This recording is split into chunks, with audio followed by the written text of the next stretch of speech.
lancement du projet de renforcement des capacités de la PNH pour la mise en place d'un mécanisme de recrutement, donc c'est-à-dire avant tout la promotion de l'égalité des sexes. Cette cérémonie aujourd'hui est l'aboutissement des efforts conjoints de la composante police qui en a été à l'origine de l'unité genre de la MINUJUST, de l'ONU Femmes, du ministère de la condition féminine, des droits des femmes, mais aussi de la cellule réduction des violences communautaires. Je suis donc particulièrement fier et heureux d'être là aujourd'hui pour assister au lancement de ce beau projet et de ce beau chantier collectif et partenarial, qui est une innovation de plus initiée par la composante police au profit de notre partenaire de la PNH. Il a été initié en septembre 2017. Je me rappelle très bien la première fois que j'ai présenté l'ébauche à Madame Honoré, la représentante spéciale d'alors, et son enthousiasme pour ses idées novatrices.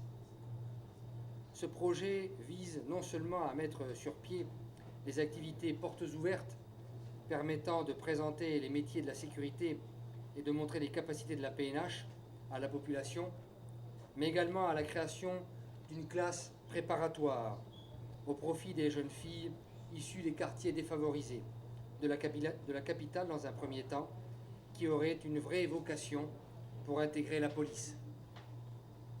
Plus globalement, c'est donc la promotion de l'égalité des sexes dans la politique de recrutement de la PNH qui est au cœur de ce projet. Le lancement du projet de renforcement des capacités de la police nationale à mettre en place des mécanismes de recrutement sensibles au genre. Ce projet reflète une nouvelle vision, celle d'une police nationale plus inclusive et plus représentative de la société haïtienne. Pour cela, je tiens à saluer Monsieur le Directeur général de la police nationale d'Haïti, votre leadership exemplaire en faveur du renforcement de l'égalité de genre au sein des forces de police. Mesdames, Messieurs, distingués invités, ce projet qui inclut des classes préparatoires représente une étape importante dans la concrétisation de cette vision d'une police nationale plus inclusive. Comme vous le savez, la police nationale de Haïti compte aujourd'hui 9% de femmes dans un pays où les femmes représentent 52% de la population et donc la moitié du potentiel humain. Et bien trop souvent, les femmes représentent aussi une proportion trop importante des personnes atteintes dans la jouissance de leurs droits.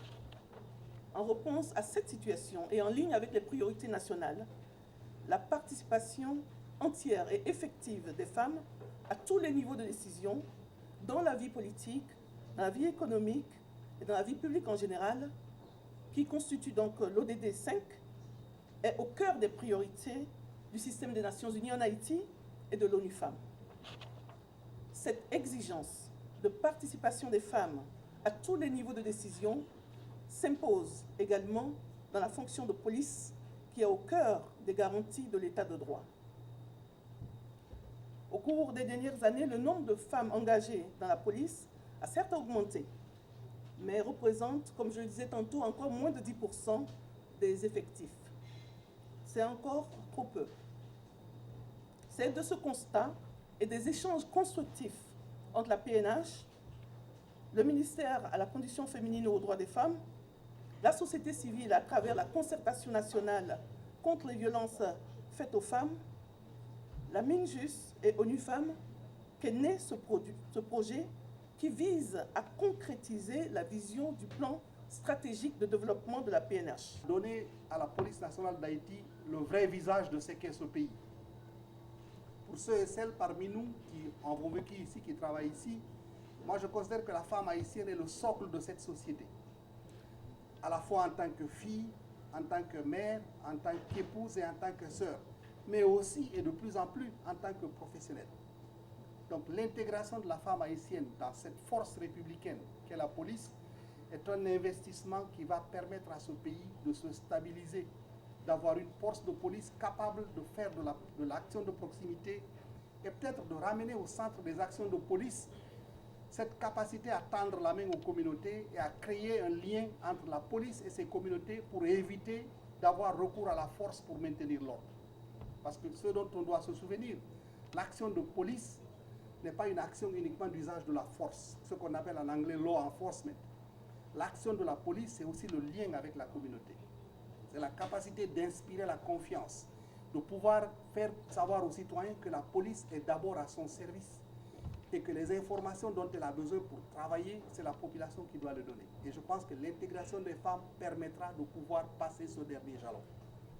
La troisième raison, ceux et celles parmi nous ici qui suivons les progrès de la police savons qu'il y a quelques mois, on était encore dans cette académie quand la police nationale d'Haïti a passé un jalon très important. Ce jour-là, je ne sais pas si c'était la 17e ou la promotion, on venait de passer le cap symbolique de 15 000 hommes et femmes dans la police nationale d'Haïti. L'ambition affichée par le programme quinquennal de développement, c'est d'arriver à 20 000 hommes et femmes dans la PNH. Pourquoi ce cap était symbolique? C'est parce que c'était le résultat des investissements de plusieurs années qui ont amené la police de ces années difficiles au début des années 2000 vers la force qu'on connaît aujourd'hui. Une force professionnelle, bien structurée, bien commandée, animée par des hommes et des femmes compétents et qui aiment leur pays et qui a l'ambition de se développer pour pouvoir assurer la paix et la sécurité.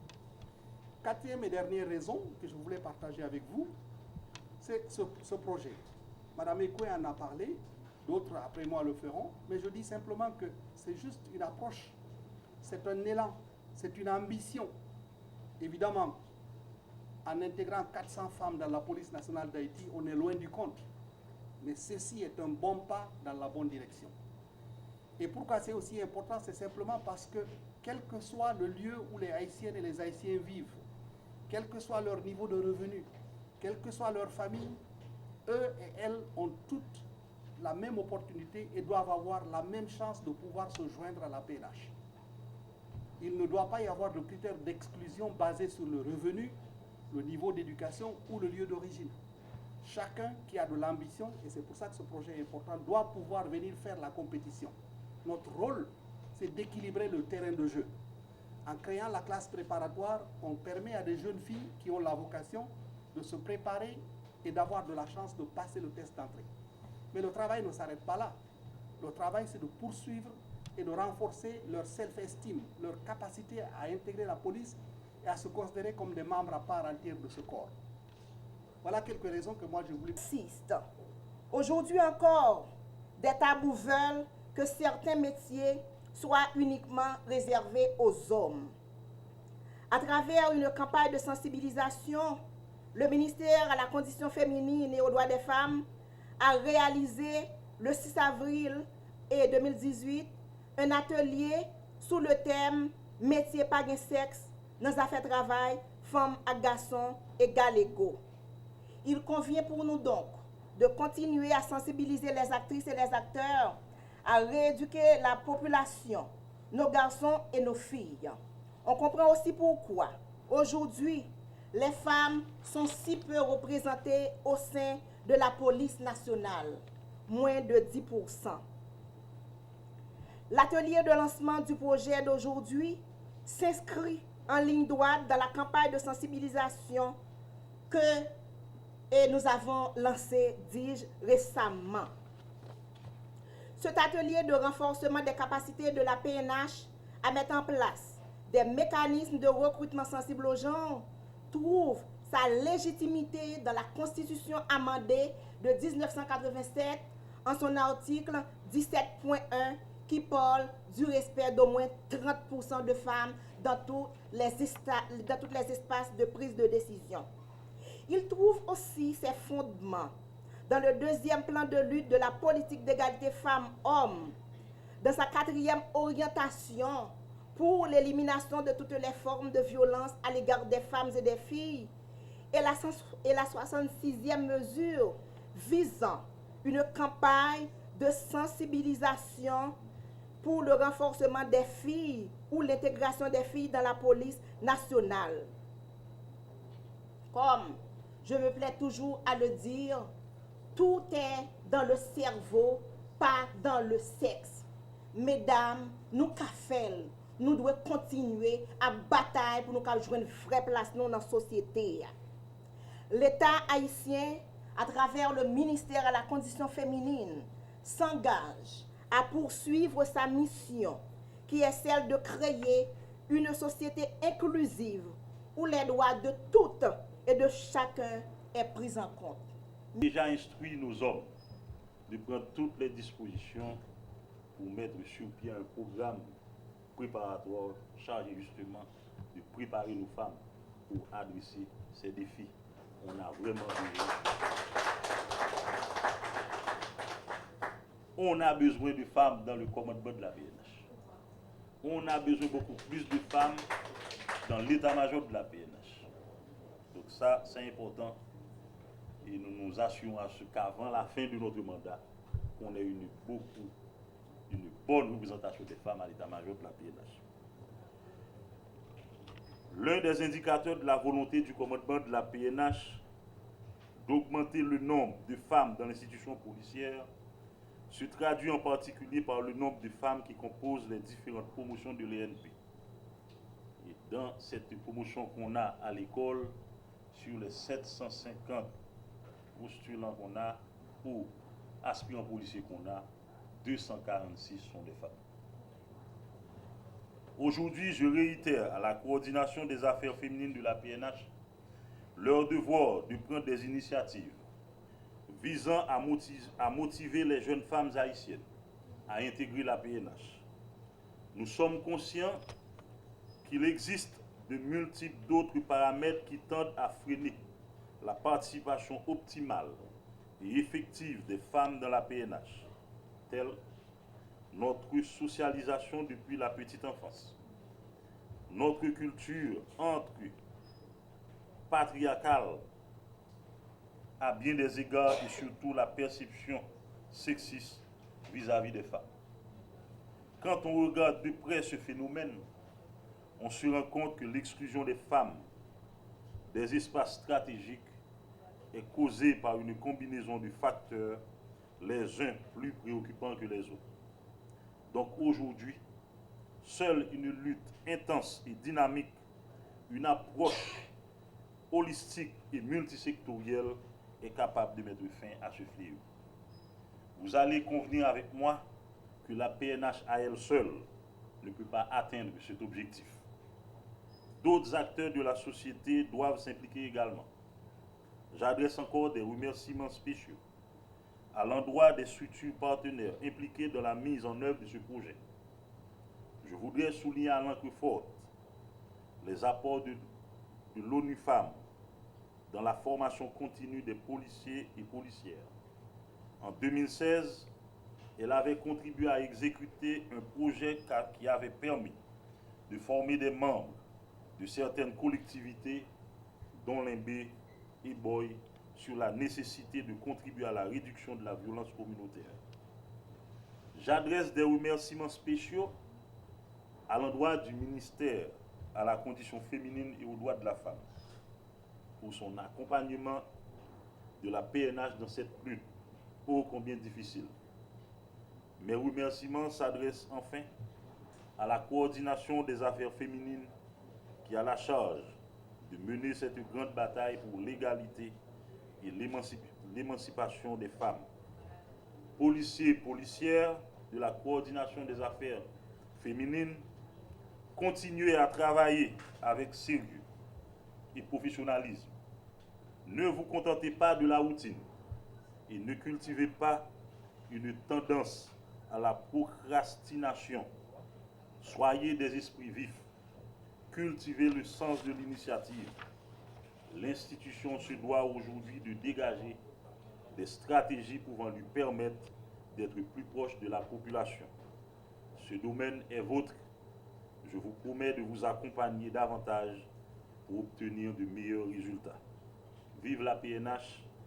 La police est vue par certains comme reproduisant les normes sociales dominantes, d'où un intérêt limité des femmes et jeunes filles pour le métier de policière en lien avec les normes sociales précitées et une perception que l'institution policière perpétue et soutient l'ordre social établi.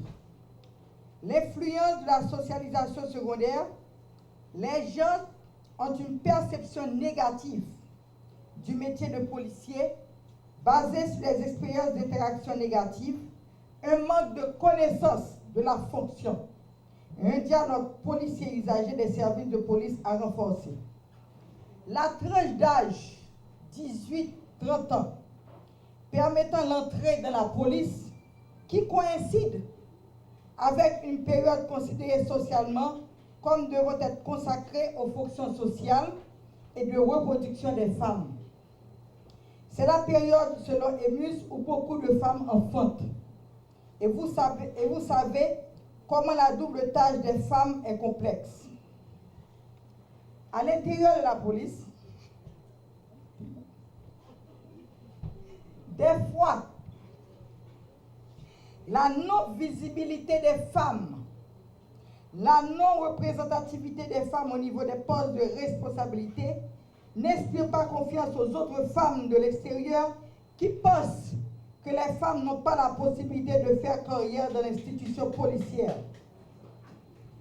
La division sexuelle du travail de la police, où les femmes sont perçues comme cantonnées dans certains services au sein de la police qui limitent leur visibilité et même aux tâches les moins valorisées, telles le secrétariat, et où elles sont exclues des fois de certaines fonctions comme responsable de brigade, chef de poste, responsable de patrouille, responsable de commissariat ou d'une direction départementale à titre d'exemple. Pour combattre les obstacles subventionnés et trouver des solutions en vue d'améliorer le recrutement des femmes à la PNH, un ensemble d'initiatives ont été mises en œuvre de concert avec les acteurs nationaux, le ministère à la condition féminine et aux droits des femmes, la concertation nationale, l'unité de recrutement permanent de la PNH, les réseaux des femmes de la PNH et des partenaires internationaux, notamment les sections police, communication et genre de la MINUSTA, l'ambassade des États-Unis, l'ambassade du Canada et ONU Femmes. C'est ainsi que nous avons réalisé des activités telles que la création et l'affichage de panneaux publicitaires, des émissions radio, des sensibilisations sur toute l'étendue du territoire sur le recrutement des filles, la formation de 2 promotions de 10 filles chacune en Colombie, la formation des cadres féminins en leadership au San Salvador, la formation des 3 commissaires femmes à Washington au Collège international de défense, la formation des inspecteurs au Chili, l'organisation de séminaires sur le genre, la tenue de stands de sensibilisation lors d'événements majeurs tels les journées des casques bleus, de l'emploi, de la femme et la distribution de prospectus dans les écoles, les lycées et les quartiers à risque.